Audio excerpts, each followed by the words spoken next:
8 de janeiro de 2018. São Paulo aceita a proposta do River Plate e acerta a venda do Lucas Prato para o clube argentino.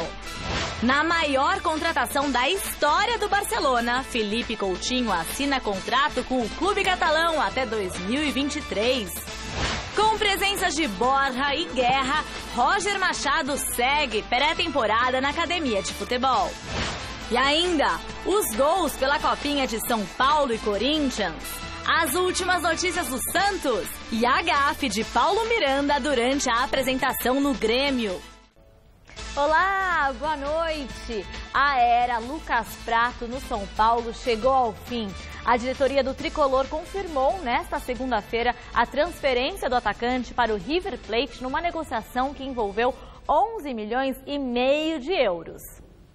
Lucas Prato foi apresentado oficialmente no São Paulo no dia 13 de fevereiro de 2017. Na época, o clube paulista pagou pouco mais de 20 milhões de reais ao Atlético Mineiro por 50% dos direitos do jogador. O atacante chegou com status de estrela e pronto para ser o homem-gol do tricolor, principalmente por conta das atuações que teve com a camisa do time mineiro. Em campo, a típica raça argentina demonstrada fez com que Prato caísse rapidamente nas graças da torcida do São Paulo. Porém, no fim do ano passado, cresceram os rumores sobre a saída do jogador, que fora das quatro linhas já havia manifestado o desejo de retornar à Argentina para ficar mais próximo da filha. Além disso, a real possibilidade de ser convocado para disputar a Copa da Rússia pela seleção hermana também pesou. Desta forma, o interesse do River Plate ganhou força nos bastidores e Prato viu na proposta o caminho para sacramentar o seu destino. E assim, com o São Paulo já convencido dos interesses do atacante, os valores enfim foram acertados. A negociação com o River Plate foi fechada por pouco mais de 44 milhões de reais. Com 29 anos, Lucas Prato, que tinha contrato até 2020, deixa o São Paulo depois de ter disputado 48 jogos e marcado 14 gols. Grande noite para você que acompanha o Gazeta Esportiva. O Prato eu considero um bom jogador. Chegou no São Paulo, inclusive, com status de estrela. O Palmeiras eu havia pensado em contratar o Lucas Prato, depois acabou optando pelo Borja.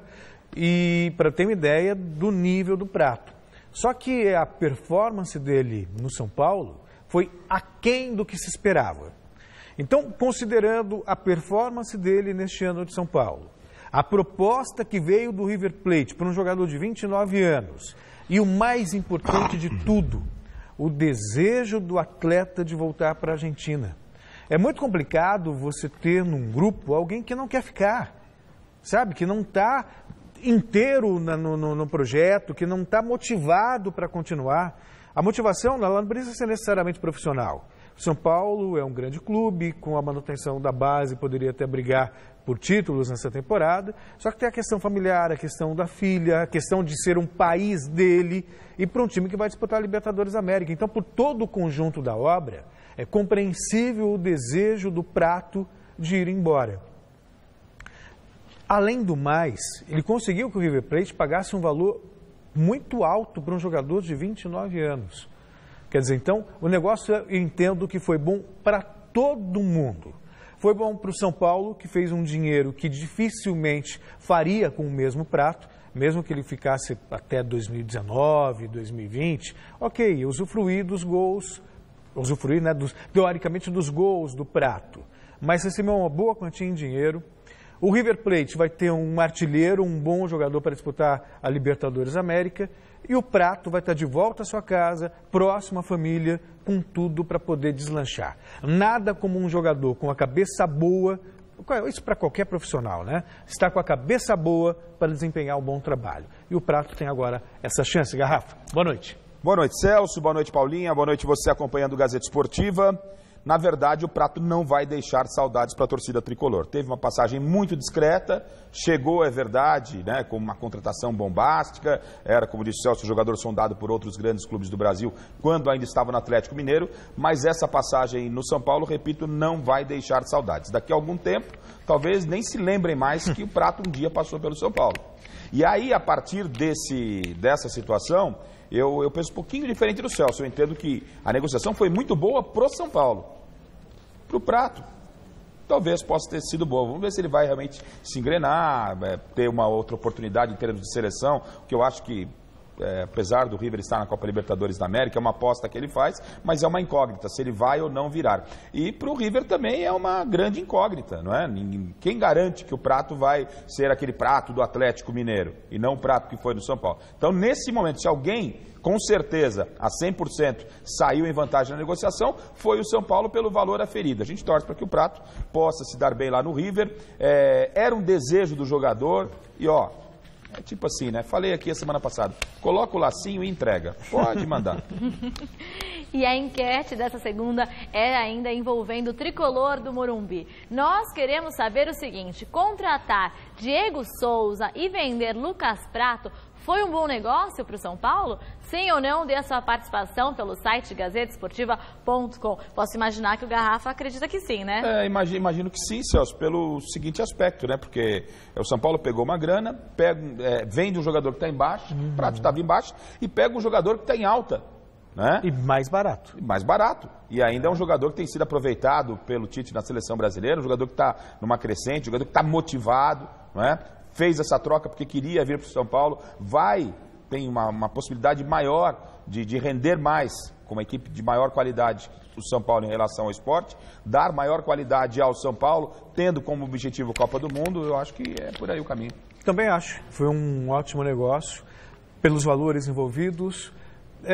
Caberiam os dois no time, né? Mas o próprio Diego Souza também foi usado como atacante pelo Tite. A única questão é que ele não é aquele cara de referência. Mas de repente vai saber o que pensa o Dorival. Poderia ter sido usado como homem de área. Né? Exatamente isso. Então eu acho que o São Paulo ganha sim com essa negociação. Foi boa, foi muito boa. Vamos ver o que o pessoal de casa acha disso então. Na Copa São Paulo de Futebol Júnior, o Corinthians goleou o Pinheiro do Maranhão por 5-0 e garantiu matematicamente a classificação para a próxima fase da competição. Veja os gols.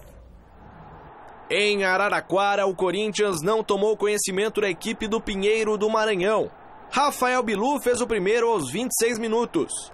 Na segunda etapa, Fabrício Oia completou o cruzamento da esquerda e aumentou a vantagem do Timão. Vitinho marcou o terceiro, depois de receber o passe da direita e bater no cantinho do goleiro, 3-0. Ramon fechou a conta na Fonte Luminosa com outros 2 gols. A vitória por 5-0 manteve o Corinthians na liderança do grupo 17 e classificou a equipe para a segunda fase da Copinha. O São Paulo também garantiu vaga para a próxima fase da Copinha ao vencer o Sergipe por 3-1. Veja como foi. Em Ribeirão Preto, o São Paulo enfrentou o Sergipe e foi logo saindo na frente aos 9 minutos com o zagueiro Valse, 1-0. No comecinho da etapa final, em outra bola parada, Valse apareceu de novo para marcar o segundo do tricolor no jogo. Já aos 26, Fabinho tirou a marcação e bateu colocado na entrada da área, o terceiro do São Paulo. O Sergipe ainda conseguiu fazer o gol de honra com o lateral Gabriel, mas ficou nisso, 3-1. Tanto o São Paulo quanto o Botafogo de Ribeirão estão classificados no grupo 10. Veja os gols dos outros jogos dos clubes grandes brasileiros. Começamos falando da goleada do Botafogo. Pelo grupo 13, o Botafogo passeou para cima do River do Piauí. No primeiro tempo, 4 gols e no segundo mais 3. 7-0 com destaque para o atacante Luan, que balançou a rede em 4 oportunidades. O Botafogo ainda enfrenta o Capivariano na última rodada, mas a goleada já garantiu a classificação para a segunda fase. No grupo 8, o Fluminense enfrentou o Tubarão e Ramon abriu o placar para a equipe do Rio de Janeiro. Israel Júnior dominou bonito, colocou na frente e deixou tudo igual para o time catarinense. Golaço, 1-1. Já no segundo tempo, Luciano aproveitou o cruzamento da esquerda e pegou de primeira, virada do Tubarão. De pênalti, Kelvin bateu firme e ampliou a vantagem. Nos acréscimos, o Fluminense ainda descontou com Caio, mas já era tarde. Tubarão 3, Fluminense 2. Pelo grupo 21, o Flamengo fez 1-0 diante do Aimoré aos 21 do primeiro tempo com o Luiz Henrique. Só que a equipe gaúcha foi buscar o empate, conseguiu com esse chute no ângulo de Dutra e ficou nisso, 1-1. No grupo 23, o Atlético Mineiro garantiu uma vaga na próxima fase ao vencer o Rio Branco, do Espírito Santo. Alejandro fez 1-0. 4 minutos mais tarde, o Wellington definiu o placar na cidade de Osasco, 2-0 Galo. Já o Cruzeiro vacilou no grupo 12, ao perder para o Nova Iguaçu. Vitor Félix assegurou a vitória no finalzinho do primeiro tempo, 1-0. Pelo grupo 6, gols só na etapa complementar para Internacional e Capital. Lucas abriu o placar para o time de Tocantins. De cabeça, Pedro completou o toque quase em cima da linha e deixou tudo igual, 1-1. E a virada veio com Richard, que aproveitou o cruzamento e definiu o resultado, 2-1 Inter e fim de papo. Atenção! A partir do próximo domingo, às 3 da tarde, a TV Gazeta começa a transmitir a Liga de Basquete Feminino. Carla Costa e Kelly Santos, jogadoras do Veracruz Campinas e do Funvic Ituano, mandaram um recado para vocês. Olha só.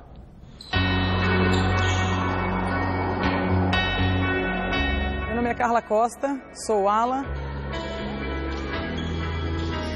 Aqui é Kelly Santos, pivô do Funvic Ituano.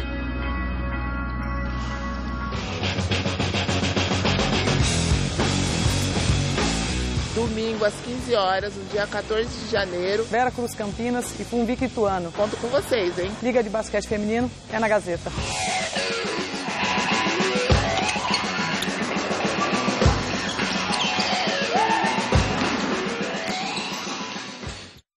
Então o recado está dado, só cabe a mim reforçar. Domingo, 15 horas, estreia a transmissão ao vivo da Liga de Basquete Feminino, a LBF, e você não pode perder. Todos os domingos, a partir das 15 horas, aqui na Gazeta, um jogaço para você ao vivo. Estou ansioso para começar logo, domingo, já está aí. Espero você. Eu também estou super ansiosa e eu tenho certeza que todo mundo de casa também está. Agora, olha só o que aconteceu na apresentação do Paulo Miranda no Grêmio. O zagueiro foi exaltar a defesa da nova equipe e, em uma gafe daquelas, acabou falando o nome do Internacional, o maior rival do clube. Reparem também na surpresa do dirigente do tricolor gaúcho, Odorico Roman, quando o Paulo Miranda se enganou. Ai, meu Deus do céu, dá uma olhada. Todo mundo sabe que a defesa do Inter é uma das melhores, né, do mundo aí, né? Mas tô preparado, né? Sei da responsabilidade que vai ser, né? Mas procuro durante treinamento, né? Procuro desempenhar aí um bom rendimento para quando o professor precisar eu tá à disposição e preparado para isso. Só desculpa pela falha aí. É que ele está pensando no Grenal, já está querendo. Ele já está com o olho no Grenal, lá que ele quer entrar rasgando. Verdade. Eu não sei o que é pior. Se a gafe, né, de você falar que a defesa do Inter é o maior rival, como se ele estivesse jogando no Inter, ou a explicação depois, que ele já está pensando. Seria mais interessante, né, se o dirigente que olhou para ele assim, já cortasse ali, pô, Inter não, tá no Grêmio, faz uma brincadeira, alguma coisa. Ficou feio demais. Celso, você nunca confundiu o nome da gata? Entendeu? Mas é difícil. Não tem como disfarçar nessa hora. Eu quero tentar consertar, não é uma coisa fácil. Tem uma tática pra isso. Qual que é? Não, vamos falar do... Não, o negócio é o seguinte, não tem explicação. Eu sei. Podia ter cortado o cara antes, depois. Ele começou bem, imagina. Não tem, imagina se ele falhar contra o Internacional. O que vai acontecer? Meu Deus, o que esse cara... O que ele tomou de manhã? Que sono. Eu acho que ele pensou, não posso falar isso, e falou. Esse cara tá no mundo da lua? Não sei. O cara tá lá no Grêmio, imagina, assim, deve ter demorado pelo menos uma semana para assinar contrato. O que se falou de Grêmio na família dele, com o procurador, aí ele chega lá, esse aqui é o presidente do Grêmio, esse aqui é o diretor do Grêmio. Nós vamos hoje lá no Grêmio, tem apresentação amanhã no Grêmio. O cara chega e fala, valeu Internacional.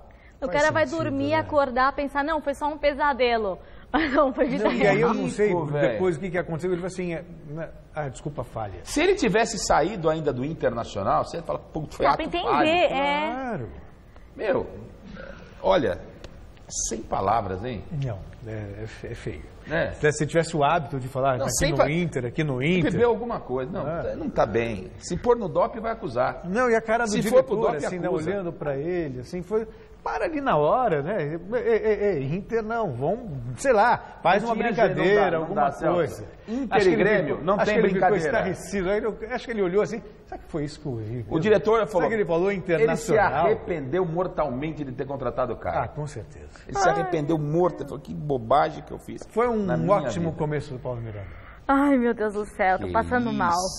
Que erro. Espero nunca cometer um desses.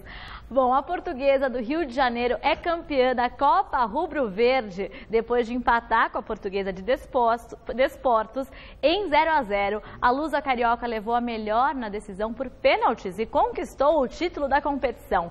Veja como foi o jogo na reportagem de Alexandre Silvestre. A torcida da Lusa fez a sua parte. Não parou de gritar um minuto, sonhando com o título da Copa Rubro-Verde. Um torneio considerado raiz, mas dentro de campo o negócio é sério, disputado e brigado.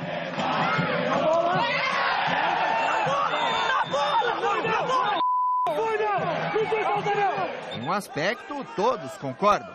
100% dos olhares eram para o ídolo Zé Roberto, escolhido como capitão da equipe.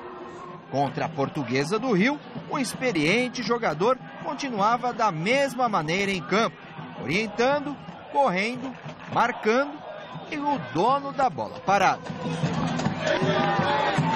Em uma primeira etapa fraquinha, a melhor parte foi a entrevista na saída do gramado, quando ele foi aclamado pela torcida, aos gritos de "Fica Zé Roberto".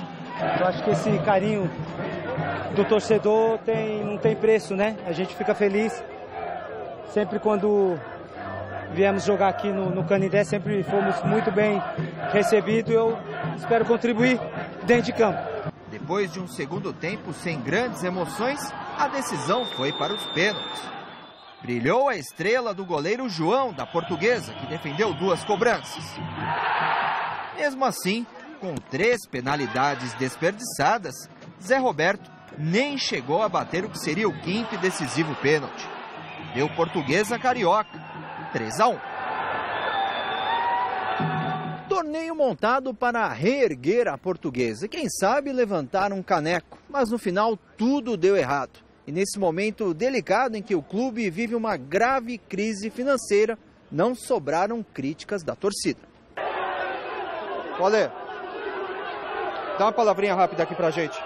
Como é que você encara a crítica do torcedor diante de toda a dificuldade? A gente sabe que você vem enfrentando na Portuguesa, mas o torcedor criticando aí o seu trabalho. É normal, o torcedor vive de resultado, né? Ele quer título, ele quer conquista. Infelizmente nós montamos um torneio de pré-temporada e que deu uma valorização muito grande, né? A vinda do Zé Roberto, vocês todos da imprensa aqui. É triste você perder o torneio dentro de casa, mas isso daqui serve para preparação. Mas pelo menos há uma luz no fim do túnel. Portuguesa e Zé Roberto podem se acertar para a disputa da Série A2 do Paulista. Alexandre Barros fez até um pedido ao Palmeiras. Eu acho que dá para conciliar as duas coisas. Agora não depende só de mim, eu quero. O Zé parece que sim, eu acho que vocês ouviram isso dele. Agora vamos ver com o Palmeiras. É hora do Palmeiras dar uma ajuda para a Portuguesa também. O time co-irmão que está numa situação difícil e agora o presidente do Palmeiras. Vamos emprestar o nosso diretor, porque ele não vai deixar de fazer a função e poder ajudar a Portuguesa. Depende muito daquilo que o Palmeiras vai falar. Vou, claro, conversar com o clube, né, com o presidente do Palmeiras, com a direção e ver se haverá alguma possibilidade. Quando você chegou aqui há 23 anos atrás, você precisava da Portuguesa. E ela te projetou Zé do Canindé para o mundo. Hoje, a Portuguesa precisa muito mais de você do que você precisava naquela época. Tá? Eu conto com você. Obrigado, Daniel. Que, em primeiro lugar, a situação da Portuguesa, né? Tudo bem, um torneio de temporada não significa muita coisa, mas não ganhou nenhum torneio que só com times abaixo da Portuguesa na situação que está. É uma decisão difícil para o Zé Roberto, porque tem que ter muita coragem. Porque veja só, ele vai chegar num clube que está em reconstrução, ele vai carregar uma espécie de peso de salvador da pátria, né? Convenhamos que, né, apesar de estar em final de carreira. A cobrança na Portuguesa não é pequena? Não é pequena, né? Tem toda uma história. Eu não sei se a coisa não funcionar bem, se o torcedor vai... O torcedor tem memória curta. Se na hora da crise, se o resultado não acontecer, se também não vão esculhambar o Zé Roberto como se ele fosse culpado por tudo. Então, é uma decisão muito difícil. Tem o amor, tem o apoio, tem digamos, a solidariedade com o clube que o revelou. O Zé Roberto vai ter que ter muita coragem para dizer um sim. É uma decisão muito particular que cabe única e exclusivamente ao Zé Roberto e depende dessa liberação do Palmeiras, não é?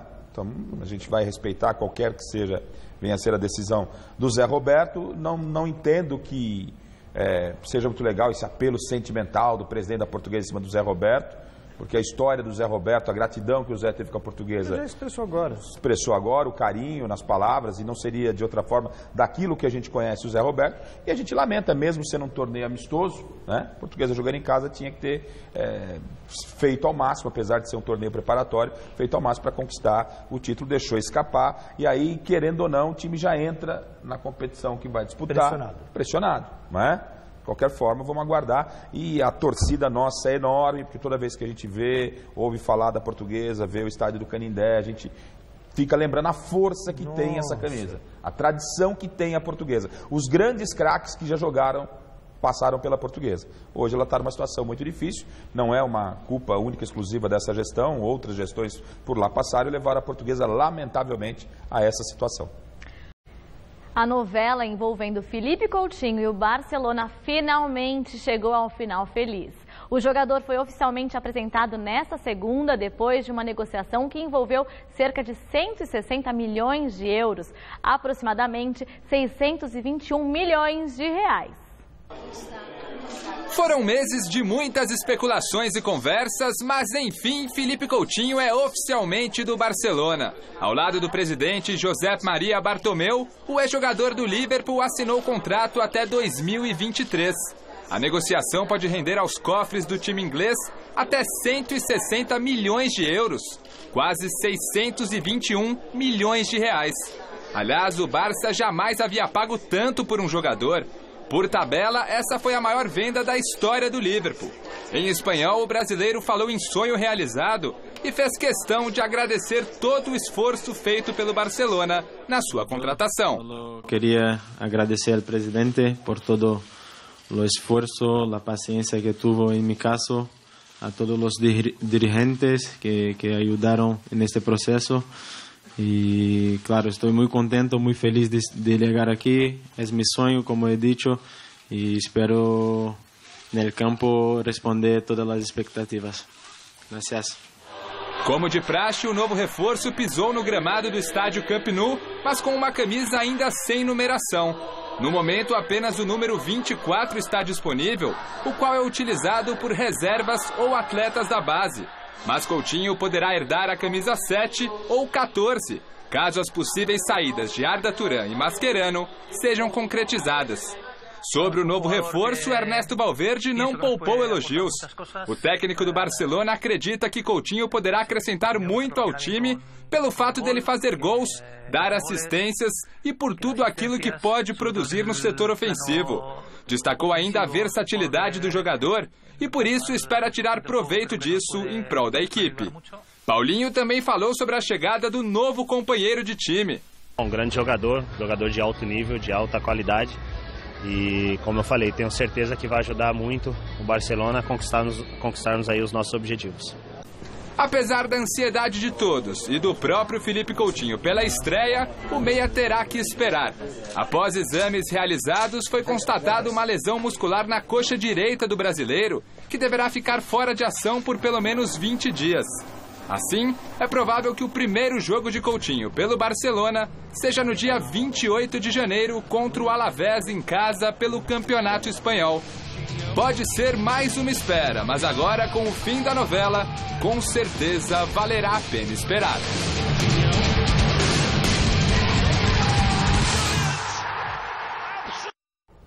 É muito dinheiro envolvido, Garrafa, muito dinheiro envolvido. Alguns torcedores do Liverpool, obviamente, estão revoltados com a saída, tudo, mas a diretoria do Liverpool não tinha muito o que fazer. Imagina, é a maior contratação da história do Liverpool, a segunda maior do mundo. Só perde para a contratação do Neymar pelo PSG. O que mostra também um bom momento do Coutinho, ele que está na seleção brasileira, fazia uma temporada belíssima pelo Liverpool, e no Barcelona vai poder realmente jogar ainda mais, considerando o patamar das equipes. O Liverpool é uma equipe tradicional, isso não se discute, mas time por time e momento do Barcelona é muito melhor, tem chance inclusive até de figurar entre os melhores do mundo vestindo a camisa do Barcelona. Quando eu ouço falar uma cifra como essa envolvendo uma negociação, mesmo que seja o Felipe Coutinho, eu fico imaginando quanto custaria o Sócrates, quanto custaria o Zico, o Careca, né? Porque, pô... Pelé, imagina. Aí já é Deus, né? Não vamos nem entrar nessa área, mas e não é nem o demérito, é o mercado anda assim, não é? É muito dinheiro que circula no mundo do futebol. De qualquer forma, quem ganha é a torcida do Barça. Coutinho é um belíssimo jogador, não é? O próprio Coutinho, entendo que ele vai crescer profissionalmente, tecnicamente cresce em função dos parceiros que ele terá no Barcelona, e isso é ótimo em termos de Copa do Mundo, em termos de seleção brasileira, e agora a gente fica aí na torcida que ele se recupere o mais rápido possível para estrear, e lamentavelmente não poderá participar da Champions porque já disputou partida nessa temporada. Então é um belíssimo reforço, é contratação que mexe com o mercado europeu. A propósito, Garrafa, quando a gente pensa em seleção brasileira, você citou Sócrates, Zico, essa seleção do Tite, nominalmente, você não compara com outras seleções. Com a de 2006, por exemplo, sei lá, o Quarteto Fantástico, né? O Quarteto dos Sonhos, tampouco com a de 2002, enfim. Mas é a seleção mais valorizada em termos de negócio. Tem Neymar e tem Coutinho, as duas maiores transações da história do futebol. Agora, para ter uma ideia do que fez o Paulo Miranda, seria o mesmo que o Coutinho chegar lá na apresentação do Barcelona e falar assim, não, porque o Madrid tem um dos maiores times do mundo. Acabou, velho. Pode, não, vai meia volta.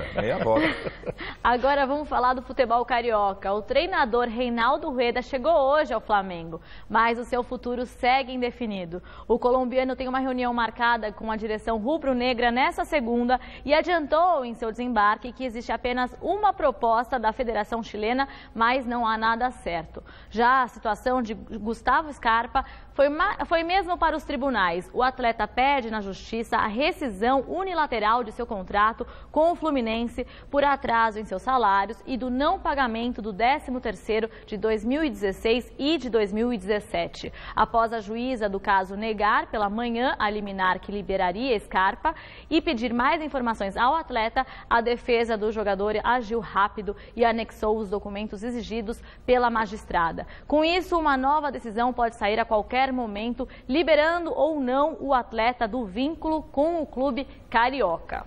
Me parece, Garrafa, que você só recupera os direitos federativos, ou o clube perde, se fica devendo 3 meses de salário, né? O que não é o caso, o que me parece. Enfim, o Scarpa está tentando na justiça, agora com essa negativa fica ruim para ele, porque ele não pode negociar com nenhum outro clube e o clube vai ter que conversar diretamente com o Fluminense. Simples assim. E a decisão pode sair ainda hoje ou mais tardar amanhã, vamos aguardar para um desfecho. O que me chama a atenção é o Rueda, né? Poxa. Que é isso? O Flamengo, a camisa, a força que tem o Flamengo. Não precisa ficar disso, passando por isso. Pô, para aí. Tá cheio de técnico aí. O Rueda é quem que ele é? Pra, fazer esse doce todo com o Flamengo. Ou vai ou não vai. O cara é o seguinte, vou acertar com a seleção chilena, mas é culpa do presidente do Flamengo. A diretoria do Flamengo tem que se impor. E aí, Rueda? Tu vai ou não vai? Mas será que eles não estão falando pra gente, mas já resolveram? Não, mas não tem. A gente tá lidando com o que tem de oficial. O que tem de oficial é isso. Né? O próprio Rueda disse que tem uma proposta, mas que não definiu. E a temporada já começou. O Flamengo, ao lado de Palmeiras, ao lado do Cruzeiro, é uma das principais forças. Não pode começar a temporada assim. E já começa errando. Já teve um ano desastroso o Flamengo. Isso aí. O seu Rueda perdeu um título em casa. Será que se esqueceram disso, né? Aqui, quer dizer que só cobra técnico brasileiro? Será que Rueda é Deus? Bem longe disso, né? Hora de falar do Corinthians, que desembarcou nesta manhã em Orlando, nos Estados Unidos. Quarta-feira, a equipe do técnico Fábio Carille estreia no torneio da Flórida contra o PSV Eindhoven, da Holanda. Ontem, o Timão apresentou o terceiro reforço da temporada. Veja na reportagem de Alexandre Silvestre. Oração de São Jorge na pele, medalhinha no peito e o Santo Guerreiro no coração. É um santo protetor, onde eu carrego minha fé desde novo. Sou católico, sou bastante pegado a São Jorge. É nele que eu carrego minha proteção. São Jorge, René Júnior, Corinthians. Chegou a hora da verdade para o volante de 28 anos, revelado em times pequenos do Rio de Janeiro, com passagens também por Figueirense, Mojimirim, Ponte Preta, Santos, futebol chinês e mais recentemente o Bahia. 3 anos de contrato com o Timão, o grande desafio de sua carreira. Chegar no time com a grandeza do Corinthians é diferente, vestir essa camisa é diferente, a gente sabe do peso e a gente espera corresponder da melhor maneira. René Júnior quase pintou por aqui em 2015 por empréstimo. O treinador era Tite. O destino tardou, mas não falhou. As coisas acontecem no momento certo, igual você citou o Tite. Hoje é treinador da seleção, faz um grande trabalho. Não tive a oportunidade de trabalhar com ele, mas quem sabe no futuro. Feliz da vida por vestir o manto alvinegro e reticente sobre ser companheiro de clube caso Trellis seja contratado. Atacante com quem René Júnior teve sério desentendimento por racismo no ano passado. Eu não tenho muito o que falar sobre Trellis. Enquanto a contratação é a critério da diretoria, eu fui contratado para vestir a camisa do Corinthians e dar o meu melhor, independente de quem vir, é questão da diretoria. Na apresentação, na coletiva ou no campo, onde René Júnior treinou pela primeira vez como jogador do Corinthians neste domingo, antes do embarque para a Flórida, nos Estados Unidos, o que realmente lhe preocupa é cavar logo uma vaguinha nesse meio de campo. Nesses tempos que eu rodei um pouco, eu aprendi bastante, principalmente taticamente, e creio que eu posso jogar em mais de uma posição. Já fiz isso em outros clubes e aqui eu quero ajudar, independente de onde o Carille me pôr, vou procurar dar meu máximo. Se depender de São Jorge, René Júnior já é titular absoluto. Aliás, Celso, essa história de montagem do time titular, o Silvestre esteve ontem lá no Corinthians, eu estive no sábado, né, acompanhando a primeira entrevista coletiva do Carille, e você se lembra, quando terminou a temporada, ainda quando o Carille tinha todo o elenco nas mãos, ele dizia o seguinte, a ideia é fazer um Corinthians o ano que vem um pouco mais solto. Quando ele perde o Arana, perde o Pablo, mexe no sistema defensivo, perde também o Jô, ele, em entrevistas no período de férias, disse que ia ter que dar um passinho atrás e manter a base. Mas o que nós vimos já no sábado, e até conversamos com o Carille sobre isso, ele voltou atrás de novo, ele pôs o meio-campo mais solto, né? Ele entendeu que o Capixaba, ele falou, não vou ter muita dificuldade com o Capixaba na montagem da defesa não, a movimentação parece que deu segurança a ele, e ele jogou teoricamente montou o time com um volante, né? E isso é legal. O Gabriel e aí o quarteto completando. Isso, aí tinha Rodriguinho, tinha o Jadson, o Romero, o Maicon ficou de fora, o Maicon não estava entre os titulares não.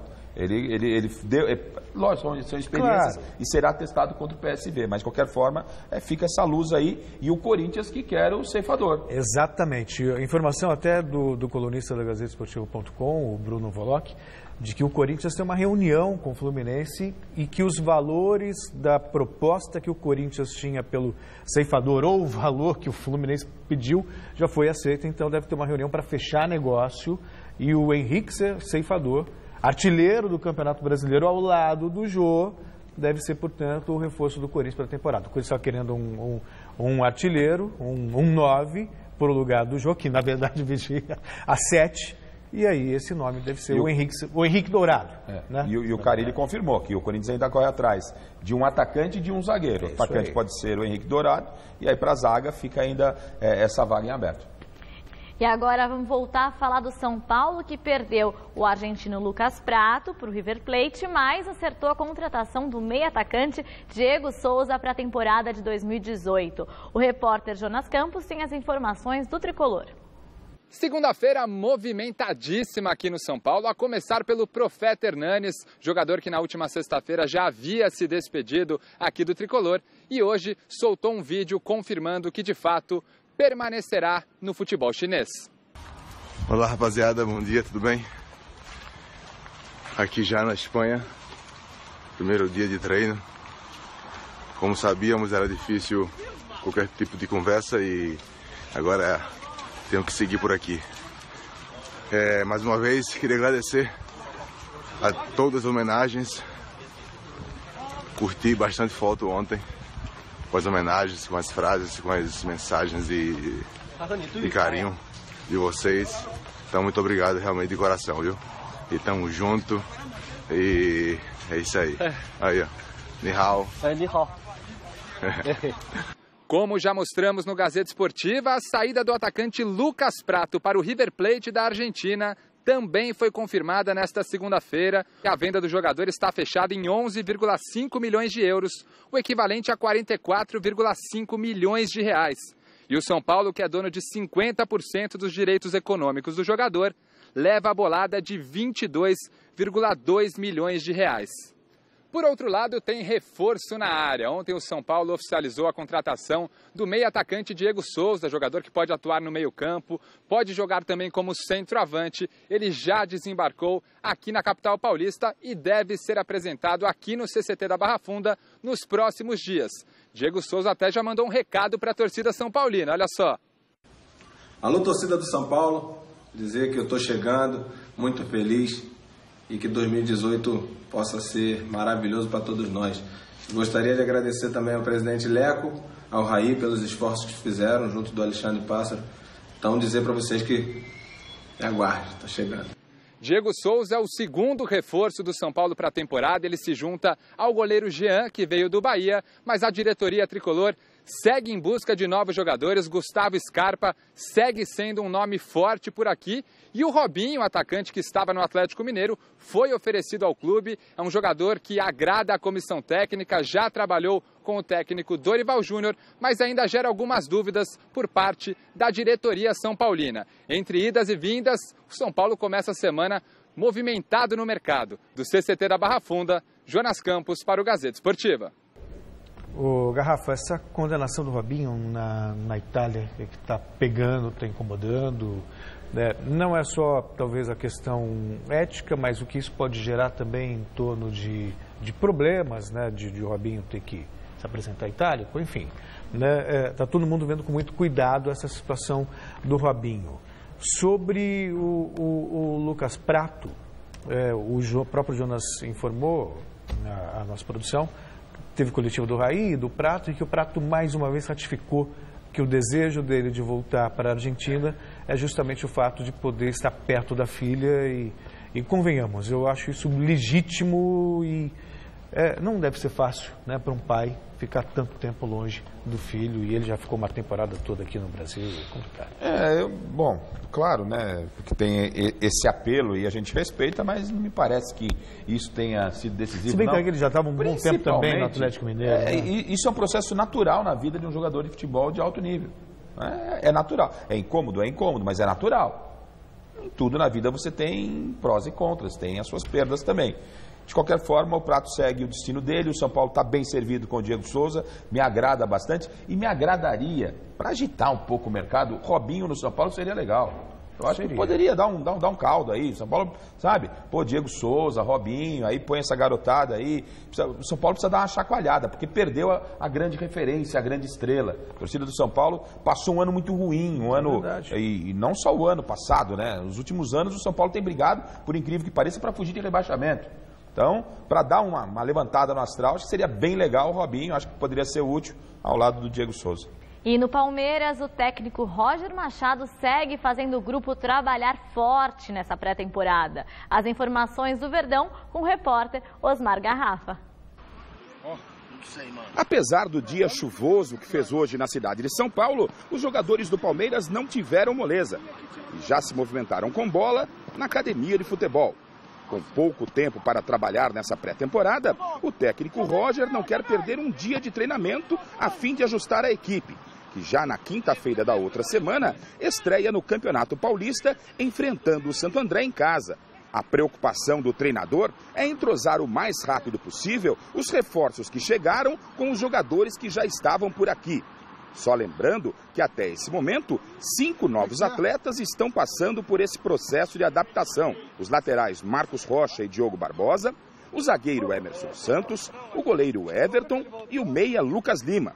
As principais novidades nessa segunda-feira foram as presenças de Borja e Guerra. Pelo que vimos na atividade de hoje, ainda não é possível apontar quais serão os 11 titulares do Palmeiras para o início do ano. Mas dá para entender que quem quiser garantir uma vaga na equipe principal vai ter que ralar muito para agradar o novo técnico do Verdão. Quanto a reforços, o Palmeiras sonha com a contratação de Ricardo Goulart, jogador que está no futebol chinês. Ele tem contrato com o Guangzhou até 2020. Tenta a liberação. Se conseguir, poderá reforçar a equipe do técnico Roger ainda nessa temporada. Quanto ao zagueiro Mina, o jogador não participou da atividade de hoje. Ele continua em negociação com o Barcelona. O clube espanhol o espera para metade do ano, mas existe a intenção sim de antecipar a ida de Mina para o Barcelona. Para isso, o clube espanhol terá que desembolsar cerca de 3 milhões de euros a mais do que está combinado. A resposta não chegou, deve chegar a qualquer momento e, se ela for positiva, Mina não jogará mais no Palmeiras. Da Academia de Futebol do Palmeiras, Osmar Garrafa, para o Gazeta Esportiva. Garrafa, me parece que só falta assinar. Né? De manhã, quando a gente gravou essa matéria, acompanhando o treinamento, a posição era de que faltava uma resposta. Agora, no início da tarde, a informação que a gente tem é de que as partes chegaram a um acordo, já era essa a tendência. Porque o Barcelona está precisando. E o Mina deve seguir a vida dele, tanto é verdade que ainda nem fez nenhum treinamento com o Roger, enfim, já é carta fora do baralho. No mais, o que a gente viu foi um Palmeiras com todos em campo, exceção feita ao Jean lá no departamento integrado, ainda se recuperando. E no mais, um time trabalhando forte. Roger montando já o time com saída de bola. É um cara muito trabalhador, o Roger. A gente torce para que dê certo. Claro. O Palmeiras que vem forte, a estreia contra o Santo André na quinta da outra semana. E sobre perder o Mina, o Palmeiras ainda sem o Mina tem 7 zagueiros no elenco. O Palmeiras não falta, né? Não falta. Então, também nem... E o Mina também, assim como no Prato no São Paulo... O Palmeiras está certo quando você chega do mercado, assim, você fez a compra, você abre a geladeira, eu vou comer hoje, entendeu? Tem uns clubes que estão em final de mês, começo já, sabe? De mês. Você vai lá, você não tem muita opção, é o ovo. O problema o Palmeiras não, você abre, fala, mussarela hoje, não, pera, olha o que tem aqui embaixo, um docinho de búfala. Assim. No Santos, foi dia dos auxiliares de Jair Ventura se apresentarem para a imprensa. Acompanhe na reportagem de Alexandre Silvestre. Fala, pessoal. Um abraço para todo mundo. Aqui no Santos, apenas um reforço confirmado por enquanto, a chegada do ex-lateral esquerdo do Ceará, Romário. O atacante Sacha, que estava no Internacional, já realizou os exames médicos, mas ainda precisa assinar o contrato para se juntar ao elenco que realiza a pré-temporada aqui no CT Rei Pelé. O Peixe está no mercado, o time está muito enfraquecido em relação à equipe do ano passado. Perdeu o Zeca, perdeu o Lucas Lima, perdeu o Ricardo Oliveira. Especula-se na Baixada Santista que o Santos está com o objetivo de trazer nomes como Gabigol, Robinho, o Gilberto, ex-atacante reserva do São Paulo, mas por enquanto tudo na base do boato. O Santos abriu o treinamento para a imprensa nesta tarde, 15 minutinhos de imagens liberados para nós da imprensa e depois a entrevista coletiva de profissionais que o professor Jair Ventura trouxe do Rio de Janeiro com ele. Um auxiliar técnico, um analista de desempenho e também um preparador físico. Vamos ouvi-los.